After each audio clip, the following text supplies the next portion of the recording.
लें जी, अब हम 1.5 एक्सरसाइज जो है वो स्टार्ट करते हैं। इसका जो पहला क्वेश्चन है वो कुछ इस तरह से है कि find determinant of the following matrices, कि एक मैट्रिक्स हमें गिवन है और हमने इसका डिटर्मिनेंट फाइंड करना है।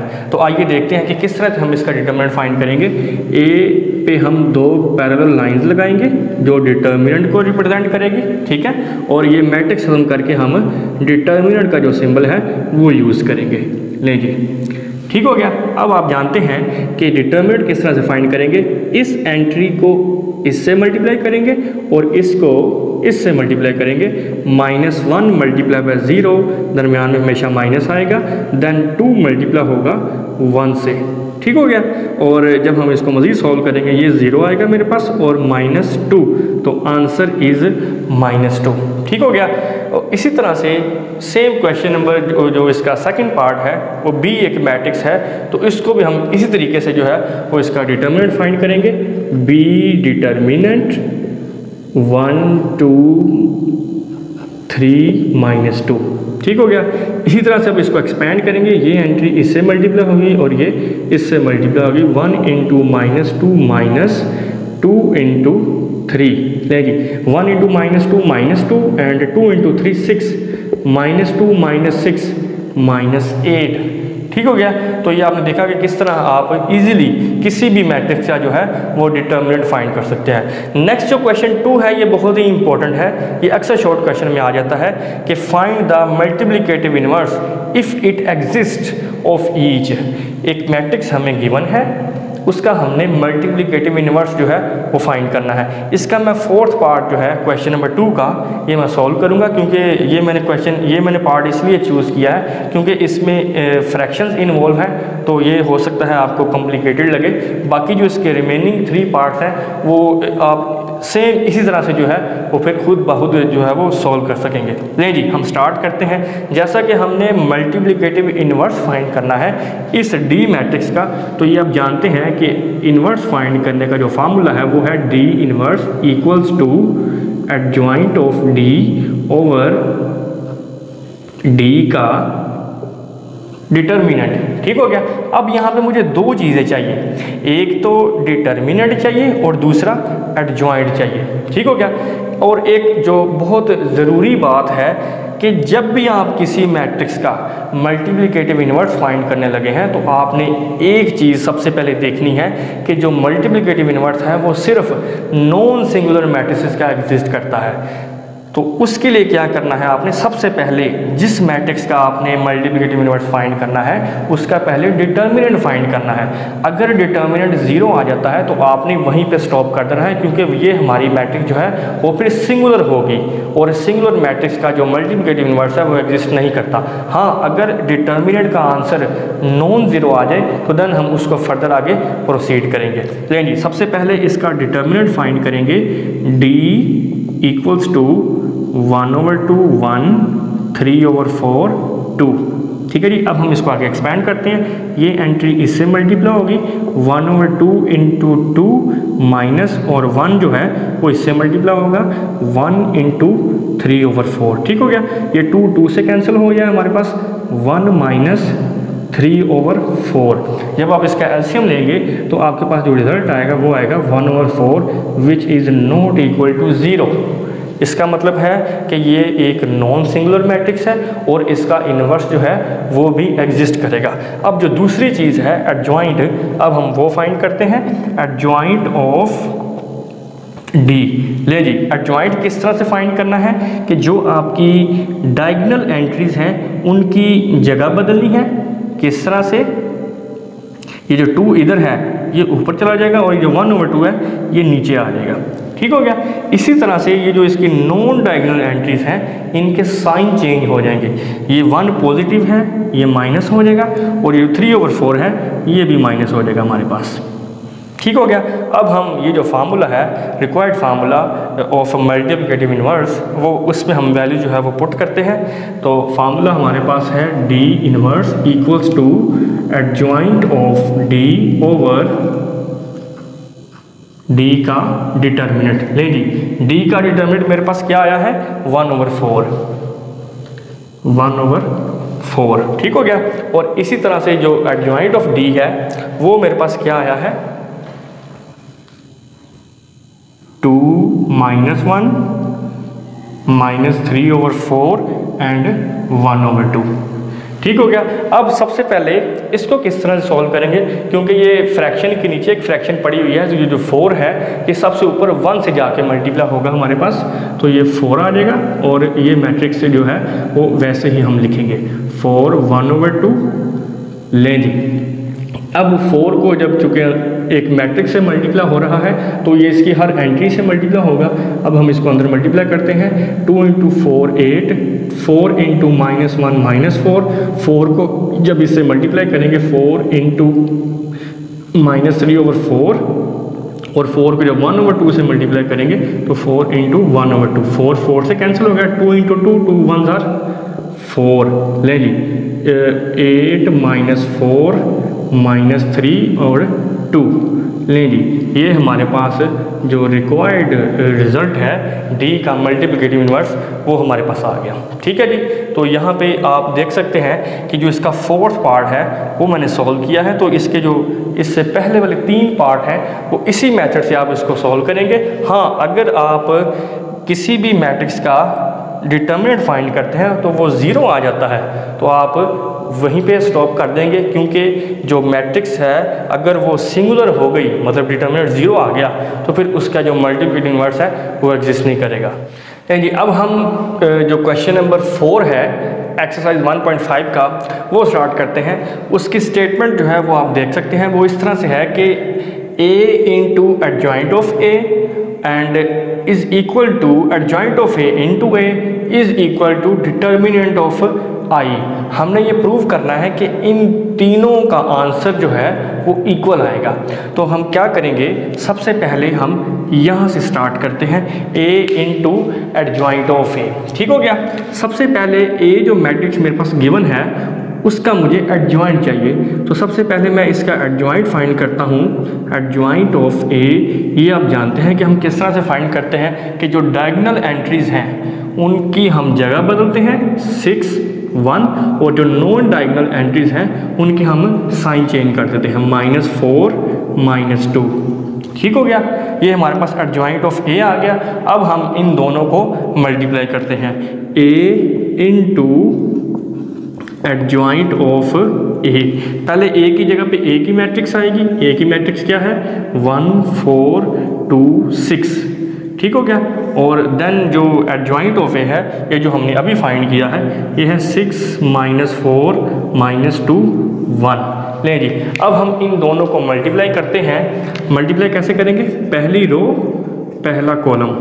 लें जी, 1 को 6 से मल्टीप्लाई करेंगे 6 आएगा, 2 को -4 से मल्टीप्लाई करेंगे -8 आएगा।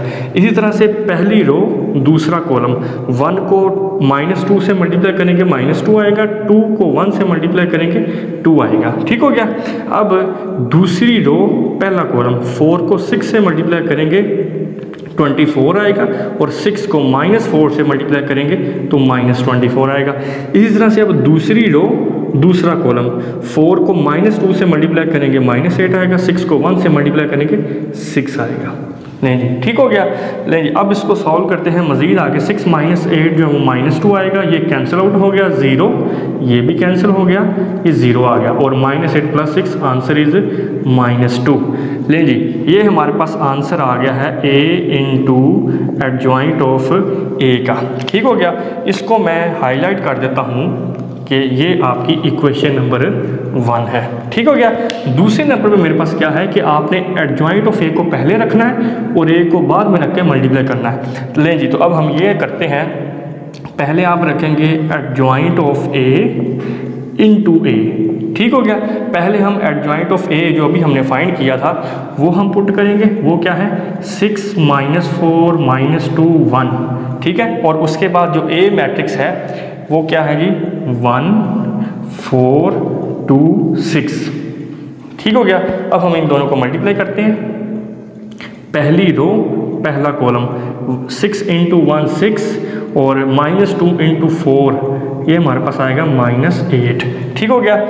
पहली रो अब दूसरा कॉलम 6 इंटू 2 12 एंड -2 इंटू +6 -12। दूसरी रो पहला कॉलम -4 इंटू 1 4 -4 एंड 1 इंटू 4 +4। ठीक हो गया।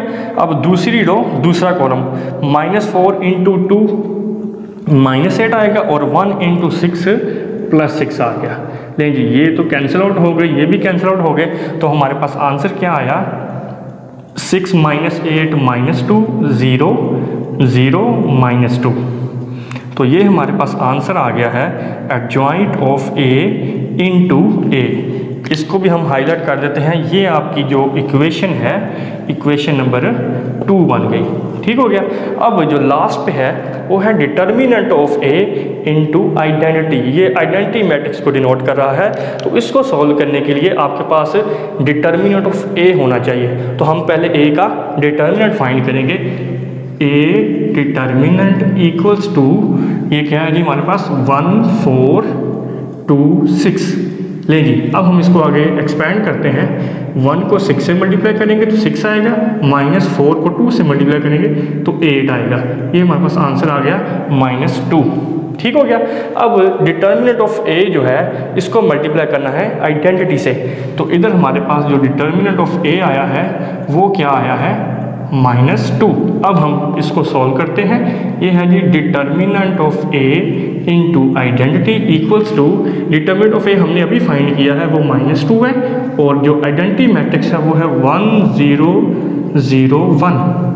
ठीक हो गया। अब हम इसको अंदर मल्टीप्लाई करेंगे जब, तो मेरे पास रिजल्ट आएगा -2 0 0 -2। लेकिन जी ये मेरे पास आंसर आ गया determinant of A into identity. तो ये आपकी इक्वेशन जो है वो 3 आ गई है।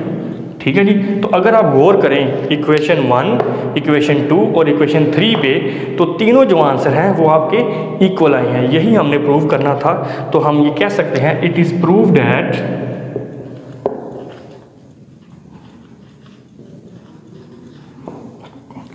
यही स्टेटमेंट जो है वो हम रिपीट कर देंगे। A into adjoint of A equals to adjoint of A into A equals to determinant of A into identity.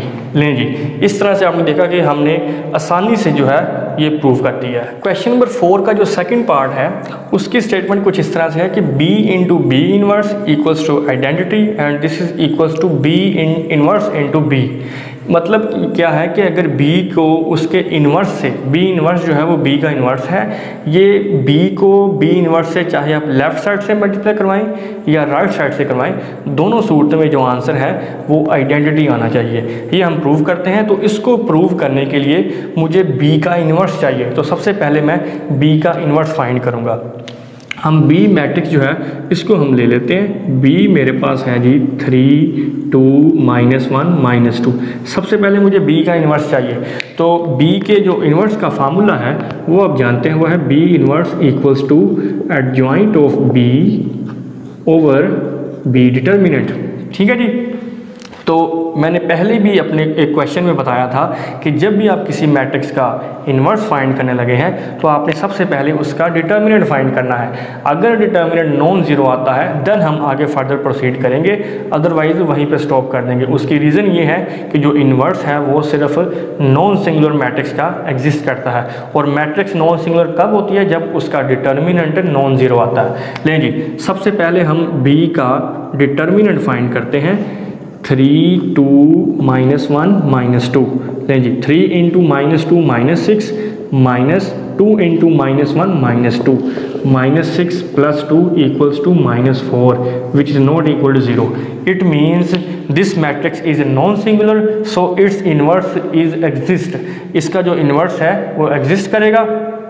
तो अब हम इसका एडजॉइंट फाइंड करते हैं। एडजॉइंट ऑफ b ये क्या होगा जी, किस तरह से एडजॉइंट फाइंड करते हैं कि जो हमारी डायगोनल एंट्रीज़ हैं उनकी जगह बदल देते हैं, -2 3, और जो नॉन डायगोनल एंट्रीज़ हैं इनके हम साइन चेंज कर देते हैं। ये हमारे पास हो जाएगा -2 और ये +1 बन जाएगा। ठीक हो गया। अब हम b इन्वर्स में वैल्यूज़ पुट करते हैं। b inverse equals to 1 over b का डिटर्मिनेंट मेरे पास आया है -4, और एडजॉइंट ऑफ b जो है ये जो भी हमने फाइंड किया है ये हम पुट करेंगे, -2 -2 1 3। ठीक हो गया जी। अब ये जो बाहर -1/4 पड़ा हुआ है इसको हम अंदर मल्टीप्लाई अभी नहीं करेंगे, उसकी रीज़न क्या है वो अभी हम आगे जाके देखेंगे। अब ये जो इसका लेफ़्ट साइड वाला जो पोर्शन है ये है b into B inverse. b क्या है जी मेरे पास, ये b की जो मैट्रिक्स है 3 2 -1 -2, और b इनवर्स क्या है ये अभी हमने फाइंड किया है 1/-4 इंटू -2 -2 1 3। देखिए अगर मैं -1/4 को इधर अंदर मल्टीप्लाई कर दूं तो अंदर जो तमाम एंट्रीज़ हैं वो फ्रैक्शंस की फॉर्म में चेंज हो जाएंगी, और देन हम जब इन दोनों का प्रोडक्ट फाइंड करेंगे तो उसमें कम्प्लेक्सिटी आ सकती है। तो उस चीज़ से बचने के लिए मैं क्या करूँगा, 1/4 को अभी मैं साइड पर ही कर देता हूँ, -4 3 2 -1 -2, और दूसरी मैट्रिक्स जो है ये वैसे ही आ गई। अब हम सबसे पहले इन दोनों मैट्रिसेस को मल्टीप्लाई करते हैं। ठीक है जी। पहली रो और पहला कॉलम 3 इंटू -2 -6 -1 इंटू -2 +2। ठीक हो गया। अब वही रो दूसरा कॉलम 3 इंटू 1 3 एंड -1 इंटू +3 -3। ठीक हो गया जी। इसी तरह से अब हम इसके दूसरे जो इसकी रो है उसको पकड़ेंगे और उसको पहले कॉलम से मल्टीप्लाई करेंगे। 2 इंटू -2 हमारे पास आंसर आएगा -4, और -2 इंटू -2 +4। ठीक हो गया। इसी तरह से अब दूसरी रो को दूसरे कॉलम से मल्टीप्लाई करेंगे। 2 इंटू 1 2 एंड -2 इंटू 3 ये हमारे पास आएगा -6। लें जी। ठीक हो गया। अब हम इसको मज़ीद आगे सिंप्लीफाई करते हैं। ये मेरे पास आ जाएगा जी -1/4 और -6 + 2 -4, ये कैंसिल आउट हो जाएगा, और ये भी पॉजिटिव नेगेटिव कैंसिल हो जाएगा। ये भी 0 आ गया, ये भी 0 आ गया, और 2 -6 मेरे पास आएगा -4। लें जी। ठीक हो गया। अब ये जो बाहर -1/4 पड़ा हुआ है इसको जब हम अंदर मल्टीप्लाई करेंगे तो ये मेरे पास कुछ इस तरह से इक्वेशन बनेगी। ये 0 जो है वो 0 बन जाएगा, ये भी 0 हो जाएगा, -4/-4। नहीं जी, ये कैंसिल हो गया, ये भी कैंसिल हो गया, तो मेरे पास आंसर आएगा 1001। नहीं जी, ये मेरे पास आंसर आ गया है b इंटू बी इनवर्स का। इसको आप इक्वेशन 1 कह सकते हैं, और अगर आप इसको i की फॉर्म में लिखना चाहें तो ये हम i लिख सकते हैं, क्योंकि ये हमारे पास एक आइडेंटिटी मैट्रिक्स आई है। अब इसका जो राइट हैंड साइड वाला पार्ट है, अब हम इसको पकड़ते हैं। ये है b इनवर्स इंटू बी। अब हमने क्या करना है कि जो b इनवर्स है, ये जो अभी हमने फाइंड किया था, इसको पहले रखना है आपने -1/4, और b इनवर्स क्या है जी -2 -2 1 3, और देन b की जो मैट्रिक्स है जो गिवन है हमारे पास, देन हम वो लिखेंगे 3 2 -1 -2। ठीक होगा जी। अब हम इन दोनों को मल्टीप्लाई करते हैं। -2 इंटू 3 -6 1 इंटू 2 +2 -2 इंटू -1 +2 1 इंटू -2 ठीक हो गया। -2 इंटू 3 -6 3 इंटू 2 +6 -2 इंटू -1 +2 3 इंटू -2 -6 -1/4। इसको मज़ीद सिंप्लीफाई करते हैं। -6 + 2 -4, ये कैंसिल हो गया, 0, ये भी कैंसिल हो गया, 0 आ गया, और 2 -6 -4 आ गया।